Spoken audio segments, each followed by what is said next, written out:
I spent hundreds on gifts for my nieces and nephews, but their mom told me I was embarrassing for not spending more, so I made the decision to ruin their lives forever. They're now begging me to stop. Ever since I was little, my parents beat it into me that when I grew up I needed to provide for them, and so, my dream of making more money was always accompanied by the thought of me showering my family with gifts and love. I studied hard in school, I paid over 50% of rent as a teenager, yet I never got as much as a genuine thank you from my parents. Deep down, I think I knew something was wrong, but I craved their approval so bad, I just pushed it to the back of my mind. Fast forward to now. I'm 28, and when last Thanksgiving came around, I was actually feeling really good. For the first time in a few years, I was able to purchase gifts for everyone. My parents, my sister Emma, her husband Joe, and their 3 kids. I even got extra of everything so the kids wouldn't fight over who gets what, plus some more in case anyone brought unexpected plus ones. I convinced myself that this was how everything needed to feel. But then came the bomb drop. I showed up at my parents' house with presents loaded in my car, and when I knocked, my mom answered the door. I expected some sort of hug, or even just a simple, hello, would have been nice. But instead, she hit me with, we think it's better if you don't join us this year. I swear I thought she was pranking me, and I even started to chuckle. But then Emma hollered from the living room, this isn't a gathering for cheapskates. You've become a real drag lately. I just stood there dumbfounded. My dad was hovering in the background, not saying a word. Mom looked like she wanted the floor to swallow her whole. And Emma? She looked downright pleased with herself. I just stared at her blankly, while my body went through the full range of emotion. Confusion, rage, humiliation, everything. But I just nodded slowly and said, all right, if that's how everyone feels, before turning around and going to sit in my car alone, surrounded by a pile of unwanted gifts. They called me a cheapskate? A drag? Where was this coming from? An awful gut feeling washed over me, and I had this nagging feeling that somehow Emma was behind all this, except I couldn't figure out why. So I did what I always do in these types of situations, and asked myself if I was my own brother-in-law, what I am to Emma. Would I appreciate myself? My head instantly flooded with memories of helping with their kids' extracurricular fees, chipping in for their vacation fund when money got tight, and even covering part of their down payment when they bought their house. This left me with a clear answer. Hell yeah, I would appreciate myself. It was at this moment that I allowed myself to get angry. Like, really angry. Enough to decide this wasn't ending here, and enough to march back up to their front door. They were still there, my parents whispering to each other like they were surprised I hadn't just driven away, and Emma sprawled on the sofa, scrolling through TikTok with the volume on full blast. I walked straight in. What's going on here? Why am I suddenly unwelcome? Emma smirked without even looking up from her phone. You think we haven't noticed that you've been slacking lately? Even the kids know they've barely gotten anything from you in months. Honestly, I would have rathered that she slapped me in the face rather than spew that bullcrap, and I couldn't help but raise my voice. Are you kidding me? I have hundreds of dollars worth of presents for your kids sitting in my car, right? But she interrupted. I don't want to hear it. A few years ago when they were born, you did way more. It's honestly embarrassing. I turned to my parents, expecting some kind of intervention or support. Instead, Mom gave me this awkward half smile and said, she's got a point, honey. You just leased that new truck. You found money for that. For a moment, I was speechless. The truck is financed, I replied, forcing myself to calm down. And even if I paid cash, how does that suddenly make me responsible for Emma's family? They're not even my child. You make twice what Joe does, Emma interrupted again, while lounging back like we were discussing the weather. We're family. Family helps each other. I glanced at Joe, who was sitting silently in the corner. So let me get this straight, I said. Because I've been generous in the past, I'm now obligated to keep giving forever? And if I don't, I'm a cheapskate? Emma shrugged. If that's how you want to see it, well, that was my breaking point. I took a step back and shook my head. You know what? You're right. I don't belong here. I looked at my parents. Enjoy your Thanksgiving. I walked out without waiting for a response. The drive home was tense, my knuckles white on the steering wheel. I almost wanted to believe I was the villain here. Like, there was no way I'm just suddenly not welcome at Thanksgiving anymore, all because I haven't given enough. When I got home, I sat in my driveway for a long time, just staring at the gifts that I spent hours wrapping, because those bags of gifts made me feel sick now. The more I thought about it, the clearer everything became. It had been building for years. Thanksgiving was just the breaking point. Emma had always leaned on me financially. When she and Joe first got married, they struggled with money. Joe bounced between jobs, and Emma's part-time work barely covered basics. I stepped in to help, thinking it would be temporary. A few hundred here, 1,000 there, but temporary turned into years. But I guess in a way, it really was all my fault. I made it too easy for Emma to depend on me, and somewhere along the way, I made a monster. And tonight was my wake-up call. I knew I had a decision to make. After some careful thinking, I realized there was only one solution. No more rescuing Emma and Joe. No more endless gifts to compensate for their financial irresponsibility. I was done. If they wanted their kids to have the things I'd been providing,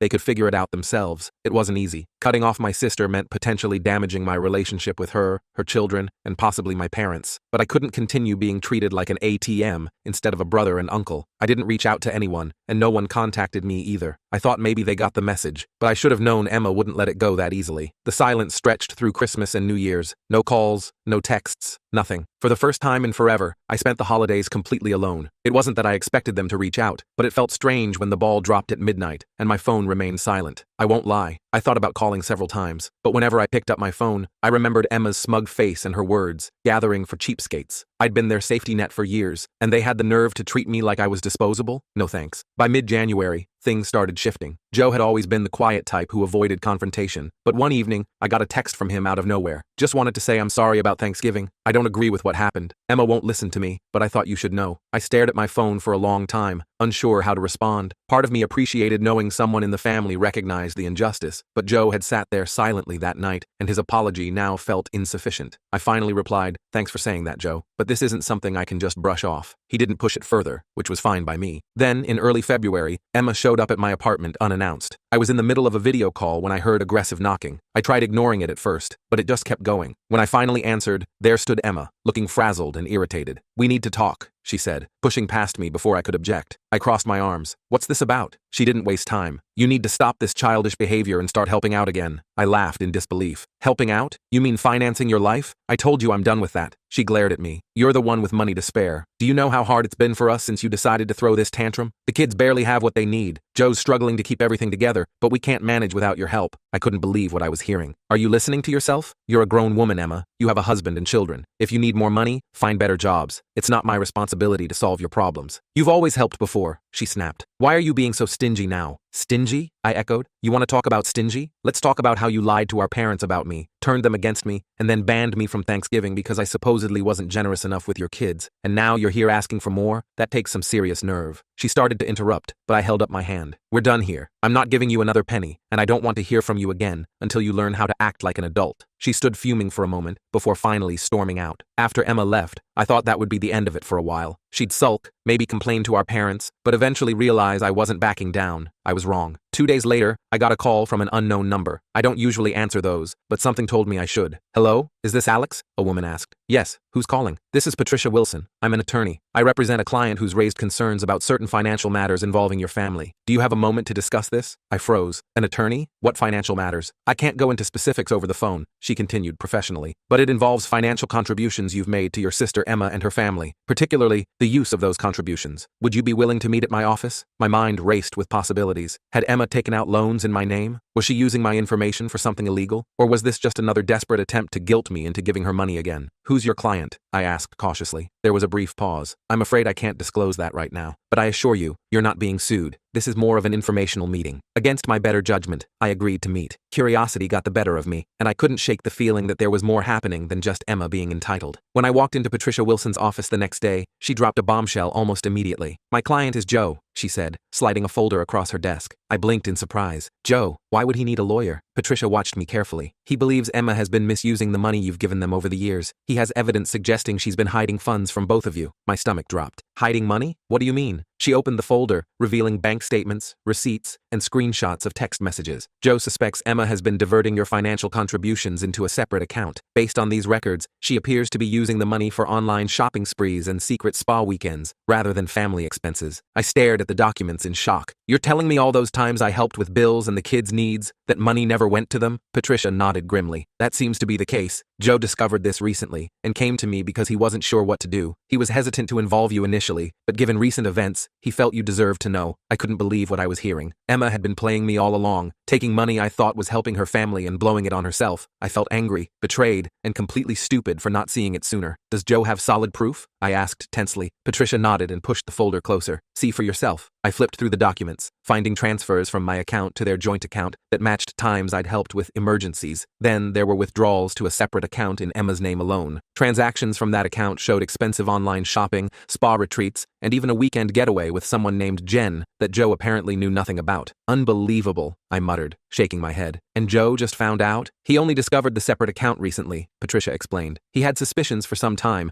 but didn't have access to her private banking information until he accidentally opened mail addressed to her. That's when he contacted me." I sat back, trying to process everything. "Does he want me to do something? Press charges?" Patricia shook her head. "Not at this stage. He's more concerned about protecting himself and the children, but he wanted you to know in case Emma tries to manipulate you further." I laughed bitterly. "Well, she already tried. She showed up at my place demanding I start helping again." Patricia nodded knowingly. "That aligns with what Joe told me. It seems Emma is feeling the pressure now that your financial support has stopped. She may be in deeper trouble than Joe realizes. I stared at the folder, my thoughts racing. Part of me wanted to confront Emma immediately, but another part knew that would only satisfy her need for attention. Instead, I asked, "What's Joe planning to do?" Patricia hesitated before answering. "He's weighing his options. He wants to ensure he and the children are protected, both financially and otherwise. If Emma's behavior escalates, he may file for separation." That hit me harder than expected. Joe had always seemed like the quiet, loyal type who'd stick with Emma through anything. If even he was considering walking away, things must be worse than I imagined. I called Joe that night. Our conversation was awkward at first, but it quickly turned into something deeper. "I should have said something that day at your parents'," he admitted. "I've never been good at standing up to Emma, but that's no excuse." "Why now?" I asked. "Why come forward about the money after all this time?" There was a long pause before he answered. "The kids deserve better than this. I deserve better. And honestly, so do you after everything you've done for us. Whatever you decide to do next, you have my support," I told him. "Thank you," he replied quietly. "And I'm truly sorry about Thanksgiving. You didn't deserve any of that." We talked for a while longer, and when we hung up, I felt an unexpected sense of peace. Emma had burned her bridge with me, but Joe and the kids, they weren't my enemies. And if he was brave enough to stand up to her, I wouldn't hold a grudge against him. Still, I couldn't shake the feeling that Emma wasn't done causing trouble. A few weeks later, I received a text from Joe. "We're leaving this weekend." I called him immediately, and he explained that he and the kids were moving to his parents' place in another state. While Emma was visiting a friend, which I now suspected was code for another shopping spree, he was packing their essential belongings and taking the kids. He didn't want Emma to know where they were going until he had legal protection in place. "I just can't keep pretending everything is normal," he said quietly. "The kids see more than we think." "What about moving expenses and getting set up?" I asked, genuinely concerned about their well-being. There was a pause before he reluctantly said, "I was hoping you might help with that just until I get my first paycheck at the new job." "I hate asking after everything." "Say no more," I interrupted. "I've got you covered. Just tell me what you need." I ended up helping Joe and the kids relocate, but for the first time in years, it didn't feel like I was being used. It felt like I was finally supporting something positive. Emma, predictably, went ballistic when she returned to find them gone. She called me screaming that I'd turned Joe against her and destroyed her family. I let her rant for a minute before calmly saying, "Maybe if you spent less time shopping and more time being a mother and wife, this wouldn't have happened. But hey, good luck with that." Then I hung up. Joe is doing well now. He's found a decent job, the kids are adjusting to their new school, and he's finally starting to regain his confidence. As for Emma, I hear she's still blaming everyone but herself. My parents finally learned the whole story and have apologized profusely for taking Emma's side at Thanksgiving, but honestly, I'm just happy to be free of the obligation. Some family relationships are worth saving. Others just drain you until there's nothing left.